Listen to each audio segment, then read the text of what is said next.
not a shit assignment. Yes, it is. No, it isn't. It is. It isn't. Captain, it's a shit assignment. Shut up, the both of you. Here you go, sir. What are we supposed to do with this guy? How the hell should I know? Take him to Disneyland. Man, this stinks. This stinks. This stinks. I don't give a fuck, Riggs. That's why I don't have an ulcer, because I know when to say I don't give a fuck. Now, here's where he's staying. It's a nice hotel. All the expenses are being picked up by the Justice Department, so enjoy yourself. And Riggs, one more thing. What? You know what that says? Yeah. Same thing as that. But I don't give a fuck.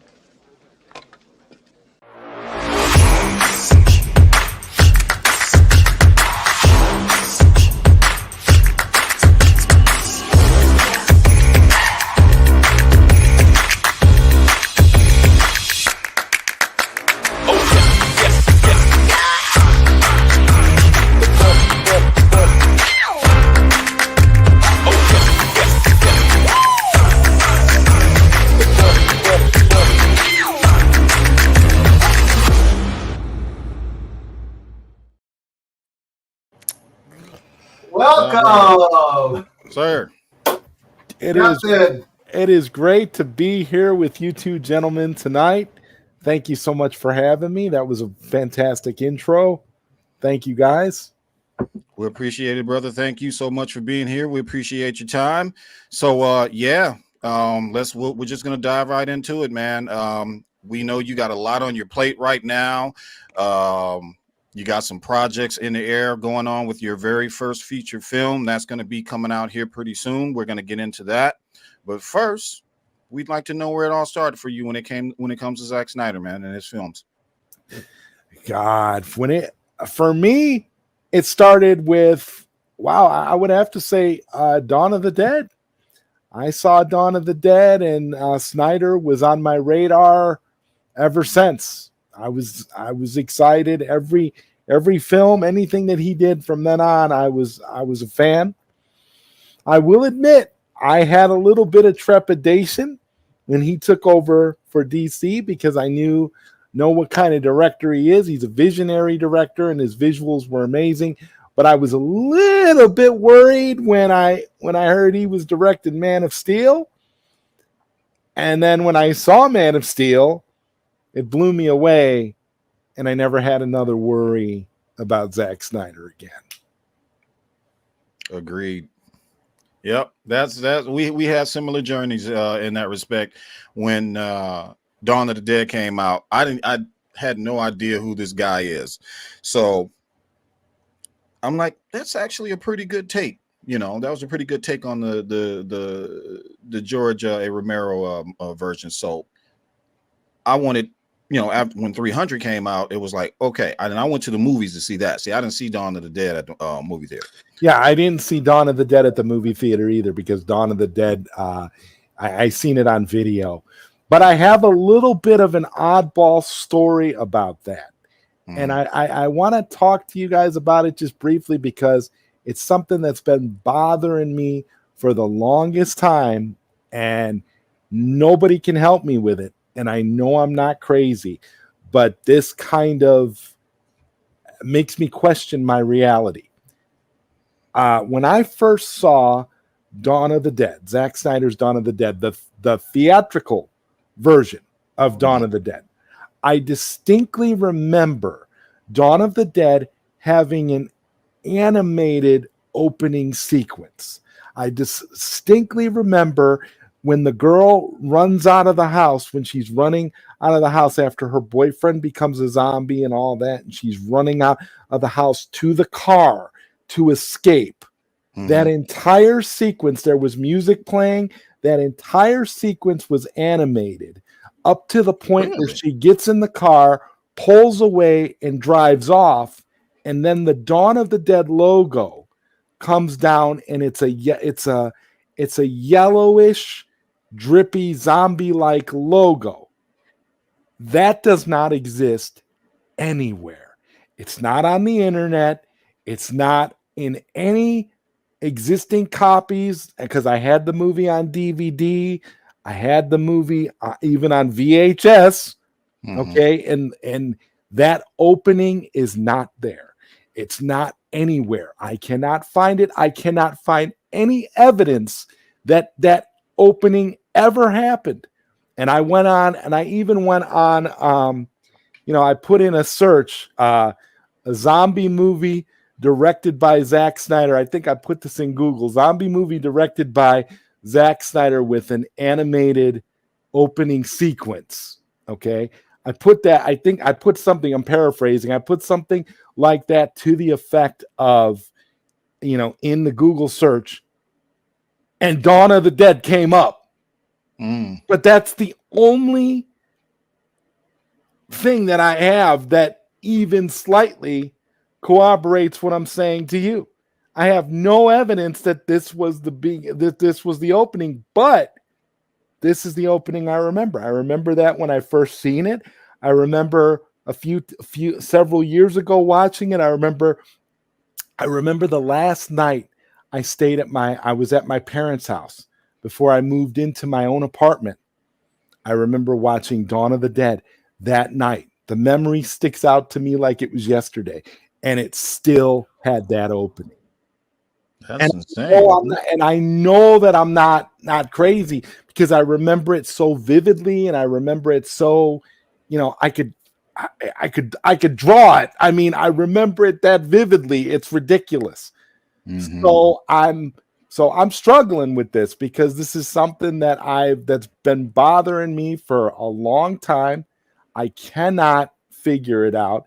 I thought maybe this was one of those like Mandela effect type things, that we're going through. Well, I was going to say there's only two possibilities. It's either what a neurologist says or what a physicist would say. So the neurologist would say that our brain is remembering things, and it does that all the time. It's just a failing of the way and that's in all of us. It's just the way our brains work. It tries to rearrange things a certain way when it's trying to remember stuff, and that happens. Or in a parallel universe, you are experiencing what they would call an echo, and that's what physicists would say. So you are experiencing another you, probably another version of you, experiencing what you saw, and it was Dawn of the Dead, but just exactly like the way you said. And that echo. The movie is the same. Yeah, everything about it now is the same, except for the very beginning, that opening sequence. And that opening sequence only exists in the theatrical cut, not the director's cut. The director's cut is the way the director's cut is, with the red logo and everything. It's the same. But if you watch the theatrical cut now, if you go and you watch the theatrical cut as it exists now, it's essentially the same as the director's cut, just with a few scenes rearranged, a few differences. There's not that many differences between the director's cut of Dawn of the Dead and the theatrical cut, but it just bothers me. And it's weird, because it's a Zack Snyder thing, and we're all such big Zack Snyder fans. I'm just like, and I always said, if I ever got a chance to actually talk one-on-one with Zack Snyder, I would tell him about my experience with the opening of the theatrical cut of Dawn of the Dead, just to see what he would tell me, because I honestly feel like it happened somewhere. And that's why I'm leaning towards what you're saying, like echoes. But the thing that I don't understand about that is why I remember watching it like that multiple times. It's not just one type of thing. It's like when you watch a movie over and over and over and over again, and you remember. That's how I remember this, because I watched it over and over and over and over again. But it's not like that anymore. Yeah. And then to find out that it was never like that, or at least where we are here, it was never like that. And that's why I don't think it's a Mandela effect, because I went on the Mandela effect and nobody remembers that opening except me. Exactly. Nobody remembers People it remember, like that. Exactly. People remember the Berenstain Bears and the spelling and all of they that. They remember the Sinbad movie where he was the genie and all that. They remember all that, but nobody remember. They say, "Oh no, Dawn of the Dead was never like that." I don't know what's wrong with you, dude. But no, that's just so. That's insane. If this only been with Dawn of the Dead, have you ever experienced any other movie like that, or is this the only one? Well, I mean, I'm sure, I'm sure if I thought back, I could think of a few because personally, I do remember the Sinbad movie with Sinbad as a genie. I do remember that movie. I do remember seeing that movie. Now, I don't know, I know it's not, a real movie, at least in our reality, but I do remember it. So, and there's some scenes from it that I remember, but not as vividly as Dawn of the Dead, though. Dawn of the Dead really sticks out. Yeah. Nice. Okay. Interesting. All right. All right. So, Well, yeah, go ahead. I wanted to ask you, Azad. So you are, I like to call you the Godfather in the in the Snyder community. You know, you've been there from day one, and you're still here, and respect for like you, literally like I've seen it all. I want to know is how did you find this community? From the release of the Snyder Cut days. Well, from the release, the Snyder Cut days, it came from my frustration with the theatrical cut of Justice League. I was on Twitter. What's going on, sweet Sonia G? I was on Twitter and I had noticed that, there were a lot of people who felt the way that I did about the theatrical cut. And this was literally like the same day that I saw Justice League. And there was a small group of people. There was a really super fan of Zack Snyder. Her name is Fiona Zhang. She's Chinese. She was a very, very staunch supporter of Zack Snyder, and she was creating a website dedicated to the Snyder Cut of Justice League, and she had all this stuff going. And I had talked to her. Her and I were DMing back and forth, and it would at all. And I had been, I'd gotten to know her and gotten to know several other people in the movement at that time. Then this is within a number of days, while Justice League was still in theaters, and it started, the release. Release the Snyder Cut actually started on social media before Justice League was even released, because there were a lot of shenanigans leading up to that, and there were a lot of bogus YouTubers going around trying to justify Joss Whedon taking over for Zack, and the bogus claims that Whedon is gonna complete Zack's vision, is gonna do it for his friend, and try to make it like when people try to say that Zack and James Gunn are friends. It's kind of like you get all that nonsense that you hear because one picture exists of the two of them together. I think at the Dawn of the Dead premiere or something. Premiere, yeah. There's only one picture. So to me, it just was. I've been involved in it since the beginning. I was in that movement. I knew all the players. I knew all the people at the top. There's a lot of them that I still talk to this day. Unfortunately, Fiona's not one of them. I think Fiona went back to her regular life. She's in China and she's doing whatever she's doing. And it's kind of funny to me because she kind of launched the whole thing. So they kind of at that time, they kind of called her the Wonder Woman of the Snyder Cut movement, because she was kind of at the center of it all. So, but yeah, I mean, I'd been there since the beginning, and then throughout the course of it, as we moved on from release to Snyder Cut, then we went into, restore the Snyderverse, and people were trying to, and restore the Snyderverse. I mean, had a really good run and accomplished a lot, but unfortunately it didn't move the needle enough to make it happen. And didn't make the impact that. That's why we're here. That's why we're here now with sell Snyderverse to Netflix, because Restore just wasn't having it. And people don't realize that WBD, blacklisted Restore. The hashtag, yeah. So yeah. the hashtag, they don't get nothing from it. It's like it doesn't even exist, and people don't even realize it.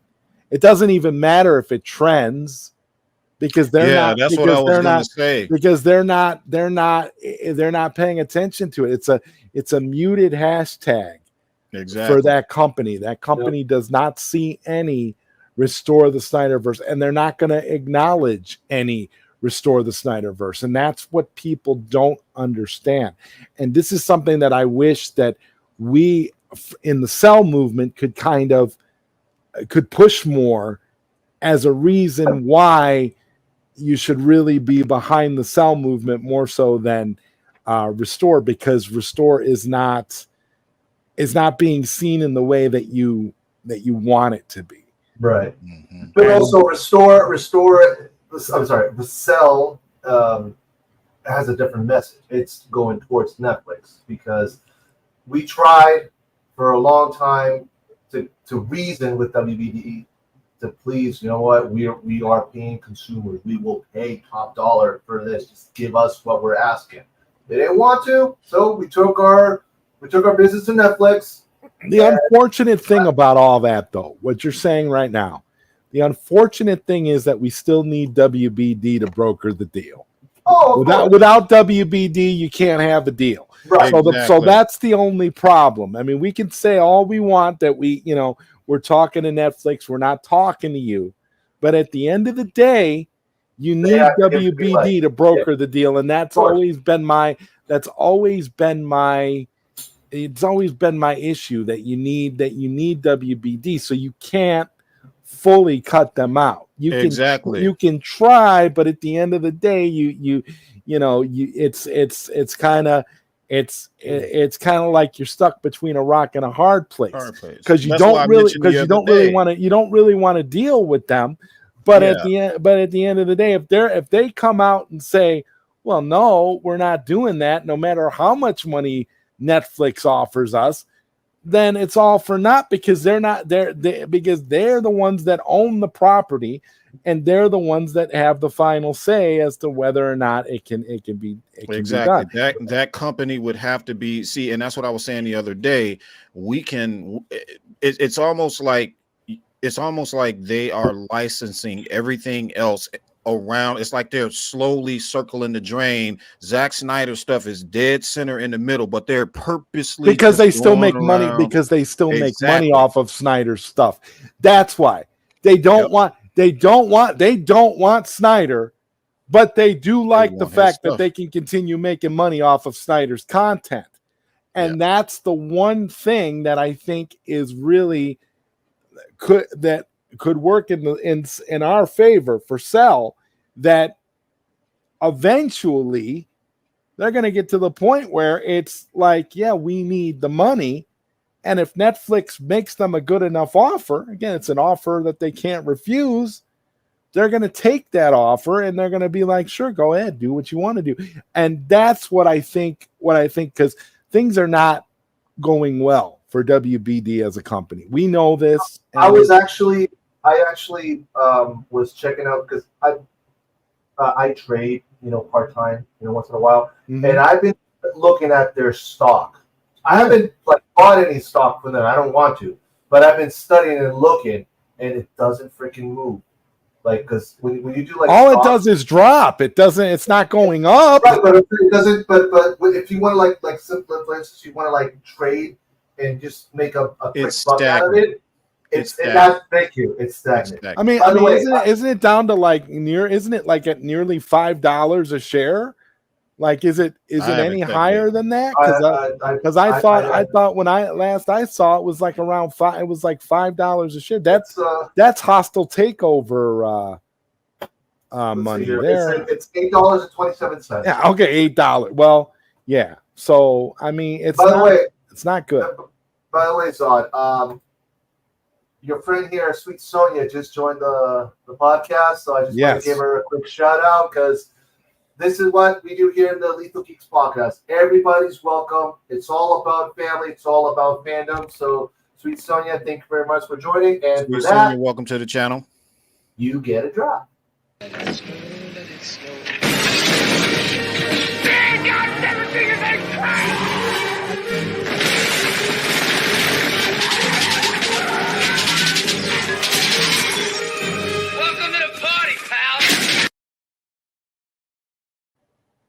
Welcome to the party, Sonia.